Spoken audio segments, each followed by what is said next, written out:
Beautiful love spot Taj Mahal ఇంకో 1000 ఏళ్లు దాటినా మేరు నగల ఐవరీ వైట్ లో మెరుస్తూనే ఉంటుంది. దాన్ని చూస్తూనే లోకం మర్చిపోయే ఆరాధకులు కోట్లలో ఉంటారు. కానీ దానికి రాళ్లెత్తిన కూలీల బతుకులు మాత్రం అప్పట్నుంచి ఇప్పటిదాకా అతుకుల బొంతలే. మన తెలుగు సినిమా పరిస్థితి కూడా ఇంచుమించుగా ఇటువంటిదే. మన దగ్గర నుంచి ఒక్క 50 నోటు తీసుకుని ఇంద్రధనస్సు లాంటి రంగుల ప్రపంచాన్ని ఆవిష్కరించే తెలుగు తెర తన వెనక వైపు ఉన్న మురుగును మాత్రం కనిపించకుండా జాగ్రత్త పడుతుంది. తెలుగు చిత్రరంగం ఎంతలా చితికిపోయిందో, ఎందుకిలా చతికిలబడుతోందో ఒక్కసారి తెర తీసి చూస్తే మనకు తెలిసిపోతుంది.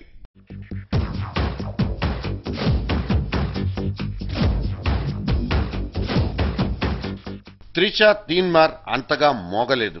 ఇలియానా శక్తి కూడా ఓడిపోయింది. హీరోల కరిష్మా అటుంచితే ఎన్ని అందాలు ఆరబోసినా, ఎంత మసాలా దట్టించినా తీసిన ప్రతి సినిమా ఎగిరి కింద పడిపోతోంది. ఆడియన్స్ పల్స్ దొరక్క డైరెక్టర్లంతా బుర్ర కోక్కుంటున్నారు. ఏటా 150 సినిమాలు తీస్తున్నా అందులో హిట్ల సంఖ్య 10-15 కంటే దాటట్లేదు. 79 ఏళ్ల చరిత్రలో దక్షిణాదిన ఎప్పుడూ నంబర్ 1 గా ఉండే టాలీవుడ్ ఇప్పుడు సంధికాలంలో పడిపోయింది. ఇదే స్లంప్ కనుక కంటిన్యూ అయితే టాలీవుడ్ త్వరలో చిత్తైపోతుందంటూ ప్రొడ్యూసర్ల గుండెల్లో దడపుడుతోంది. బడ్జెట్ పెంచుకుంటూ పోవడం, ఫైనాన్షియల్ పంక్చువాలిటీ లేకపోవడమే కథలు అడ్డం తిరగడానికి కారణమంటున్నాయి సినీ వర్గాలు.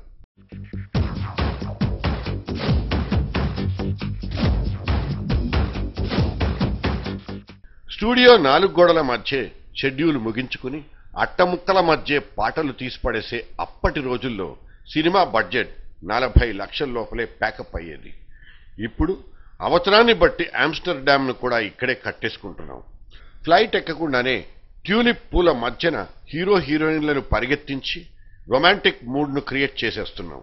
హైదరాబాద్ కుర్రాళ్లు హాలీవుడ్ రేంజ్లో గ్రాఫిక్స్ను గీసి పడేస్తున్న రీ రికార్డింగు, మిక్సింగుల కోసం రీళ్లు పట్టుకుని ఏ లండన్కో పరిగెట్టాల్సినటువంటి పని లేకపోయినా ఒక్క మోస్తరు సినిమాకు 40 కోట్ల పైనే ఖర్చవుతోంది.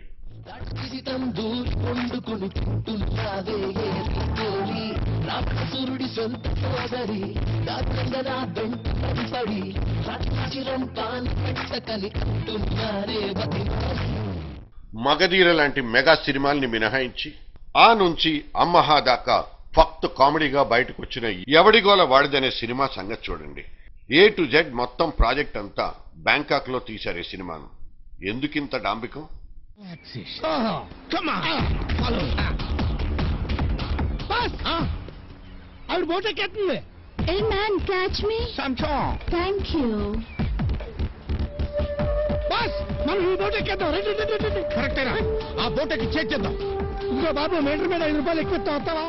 లొకేషన్లు, సెట్టింగుల వలన సినిమాలు ఆడవని బాలీవుడ్ ఐకాన్ మనోజ్ కుమారే ఎప్పుడో తేల్చిపారేశారు. ఈ మెసేజ్ ను మన విశ్వనాథ్, బాపు, వంశీ లాంటి డైరెక్టర్లు ఇప్పటిదాకా ప్రూవ్ చేస్తూనే ఉన్నారు. అవసరం ఉన్నా లేకపోయినా ఫారిన్ లొకేషన్ల కోసం పరుగులు పెట్టించే డైరెక్టర్లు నిర్మాతల సహనానికి పరీక్ష పెడుతున్నారు. దీనికో చేదు ఉదాహరణ, సొంత బ్యానర్లో 7 సినిమాలు తీసిన నాగబాబుకు ఈ 7వ సినిమాతో ఏడుపొక్కటే మిగిలింది. ఈ 7వ సినిమానే చివరిది కూడా అవుతోంది.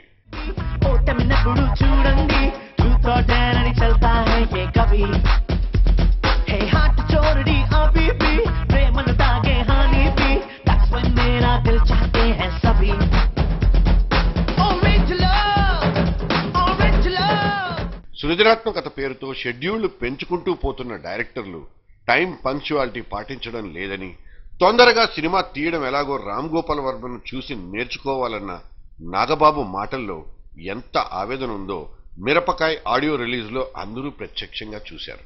ఇవాళ ఇండస్ట్రీలో ఉన్న ప్రతి టెక్నీషియన్, ప్రతి నటుడు కూడా నిర్మాత బాగుండాలని ఆలోచించండి. నిర్మాత చచ్చిపోయిన రోజు ఎవ్వడూ బతికుండడు ఈ ఇండస్ట్రీలో. దయచేసి నిర్మాతను బ్రతికించండి. ఆర్టిస్టులా కొంచెం రేటు తగ్గించుకోండి. నిర్మాతను బ్రతికించడానికి ముందు వెళ్ళండి. దర్శకులా తగ్గించండి రోజులు. తీసుకోండి వర్మ గారిని ఎగ్జాంపుల్ గా. వర్మ గారు చేతకాని డైరెక్టర్ కాదే, అద్భుతం డైరెక్టర్. ఆయన ఎగ్జాంపుల్ తీసుకోండి దయచేసి. కొన్ని రోజుల పాటు, కనీసం కొన్ని సినిమాల పాటు తెలుగులో తీసి మళ్ళీ మీరు బాంబే వెళ్తే వెళ్ళండి. కానీ తెలుగు ఇండస్ట్రీని కొంచెం బాగు చేసేయాలండి. జీరో బడ్జెట్ 5 రోజుల్లో షూటింగ్ అంటూ వర్మ తీసిన ఎక్స్పెరిమెంటల్ మూవీ దొంగల ముఠ బాక్స్ ఆఫీస్ దగ్గర చెల్లుబాటు కాకపోయినా ఇది ఇండస్ట్రీకి కనువిప్పినిచ్చే ఒక మంచి ప్రయత్నంగా మాత్రం నిలబడిపోయింది.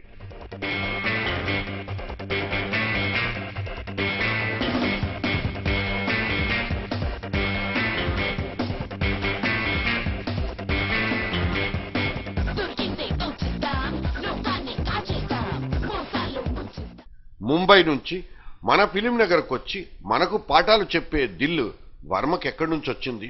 చాలా మంది ఇలా కొరకొరా చూసినా వాళ్ళంతా గుమ్మడికాయ దొంగలేనన్న తెగింపు కూడా సినిమా టెర్రరిస్టు వర్మదే. తెలుగు సినిమా మీద దోపిడీ చేస్తున్న నాన్ లోకల్ గ్లామర్ క్వీన్లకు వర్మే క్లాస్ తీసుకోవాల్సి వస్తోంది.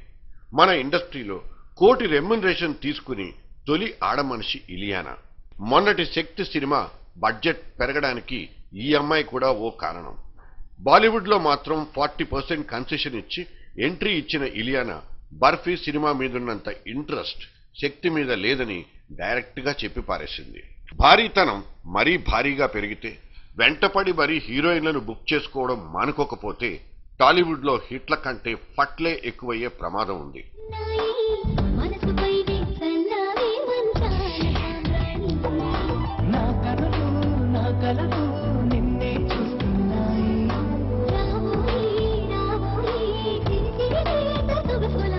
రెండు ఎకరాలు చాలవా?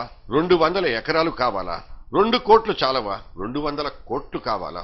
పొలిటీషియన్స్ ని నిలబెట్టి నిగ్గదీసిన ఒక హీరో డైలాగ్ గుర్తుందిగా.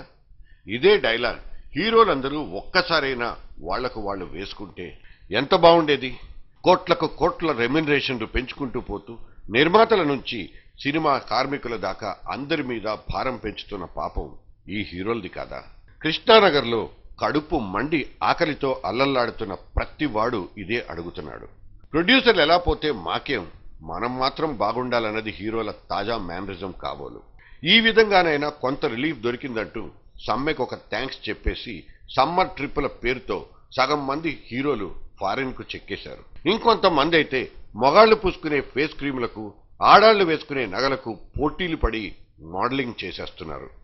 సమ్మెలొచ్చి సినిమా షూటింగ్లు ఆగిపోయినా సినిమాకు మధ్య గ్యాప్ పెరిగిపోయినా వీళ్ల ఆదాయానికి ఏం మాత్రం ఢోకా లేదు. పెద్ద తెర మీద కంటే బుల్లితెర మీద కనిపిస్తేనే ఎక్కువ కాలం లైమ్ లైట్ లో ఉండవచ్చునన్నది ఈ కమర్షియల్ కాంపిటీషన్ వెనకనున్న తెలివితేటలు. ఏజ్ బారైపోయినా గేజ్ మాత్రం తగ్గకూడదన్న పట్టుదలతో కొన్ని హీరోయిక్ పర్సనాలిటీలు ఫీల్డ్లో కృత్రిమంగా టచ్ లో ఉంటున్నారు. తమ రేంజ్కి సరిపడా స్టోరీ లైన్లు దొరక్క రేటు తగ్గించుకున్న కాల్షీట్లు ఖర్చవక ఇబ్బంది పడుతున్న కథానాయకులు కొందరైతే ఇక సూడో బ్యానర్లను పుట్టించి అనామక దర్శకుల్ని పరిచయం చేసి హీరోలుగా చలామణి అయిపోతున్నారు ఇంకొందరు. వయస్సు మీద పడినప్పుడు ఆ వయసుకు తగ్గ పాత్రలేసి జనాన్ని మెప్పించిన అక్కినేని నాగేశ్వరరావు సీతారామయ్య గారి మనవరాల్ని విజయవంతంగా ఆడించారు.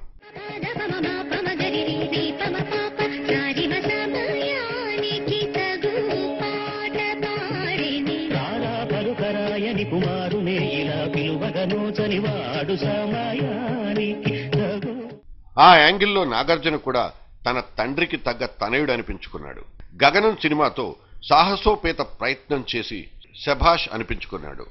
ప్రయోగాల్ని యాక్సెప్ట్ చేయడానికి ఆడియన్స్ ఎప్పుడూ రెడీయే. ఫ్యాన్స్ ఫాలోయింగ్ ను సాటిస్ఫై చేయడం కోసం మూస సినిమాలు డజన్ల కొద్దీ తీసిన ప్రయోజనం మాత్రం సున్నా అని మన హీరోలు గుర్తుపెట్టుకోవాలి. అభిమానినే నమ్ముకుంటే లాభం లేదని హీరో సార్లు అంగీకరించాల్సిన టైం వచ్చేసింది. ఆడియో ఫంక్షన్లకు బర్త్డే సెలబ్రేషన్లకు హడావిడి చేయడం వరకైతే ఓకే. సగటు ప్రేక్షకుడి తోడుంటేనే సినిమా సక్సెస్ అవుతుందని హీరోలకు తెలియాల్సిన అస్సలు మెసేజ్. ఫ్యాన్స్ ను కాదని ప్రయోగాలు చేసే హీరోలని ఆడియన్స్ దగ్గరుండి ఆడించిన సందర్భాలు చాలానే ఉన్నాయి. అభిమాన కోటినే నమ్ముకున్న చిరంజీవి ఏమయ్యారు? ఎక్కడికెళ్ళినా వీళ్లంతా తన వెంటే వస్తారన్న మెగా డ్రీమ్ మాత్రం నెరవేరలేదు కదా. సగటు ఓటర్ కూడా ముఖ్యమన్న సంగతి చిరంజీవికి ఇప్పటికి తెలిసొచ్చింది. సో క్వాంటిటీ ఒక్కటే కాదు, క్వాలిటీ కూడా చాలా ముఖ్యం. అప్పుడే కామన్ ఆడియన్స్ కూడా టికెట్ కొనడానికి ధైర్యంగా ముందుకొస్తారు. తనకు తెలియకుండానే పరిశ్రమను బతికిస్తారు. కృష్ణ పరమాత్ముడిగా 18 సార్లు వేషవేసిన ఎన్టీఆర్, ఎక్కువ సినిమాల్ని డైరెక్ట్ చేసిన మహిళా దర్శకురాలు, ఎక్కువ సినిమాలు తీసిన స్టార్ ప్రొడ్యూసర్, ఒకే భాషలో అత్యధిక సినిమాలు చేసిన బ్రహ్మానందం, వేల పాటలు పాడిన బాలు, చెప్పుకుంటూ పోతే మన టాలీవుడ్లో బోలెడన్ని గిన్నిస్ రికార్డులున్నాయి. ఒరియాలోకి డబ్బవుతున్నాయి. మలేషియా, సౌత్ ఆఫ్రికా, సింగపూర్లలోనూ కలెక్షన్లు దండుకుంటున్నాయి. ఏటా 360 కోట్ల టిక్కెట్లు అమ్ముడవుతున్నాయి. హిట్టు ఫట్టు మొత్తం కలిపి టోటల్ టాలీవుడ్ టర్నోవర్ 900 కోట్లు దాటుతుంది. లేటెస్ట్ గా డిజిటల్ రెవల్యూషన్ మన టాలీవుడ్ ను ఎక్కడికో తీసుకెళ్తోంది. ఇన్నున్న సమ్మెలు సవాళ్లతో తెలుగు సినిమా ఇప్పుడు బోరు కొట్టిస్తోంది. లైట్లు మోసే, ఫైట్లు చేసే మామూలు కార్మికుడి పొట్ట ఖాళీగా ఎండుతోంది. రెస్పెక్టెడ్ స్టార్లందరూ ఒక్కసారి మనసు పెడితే తప్ప మన రెయిన్బో తెల్లబోదు.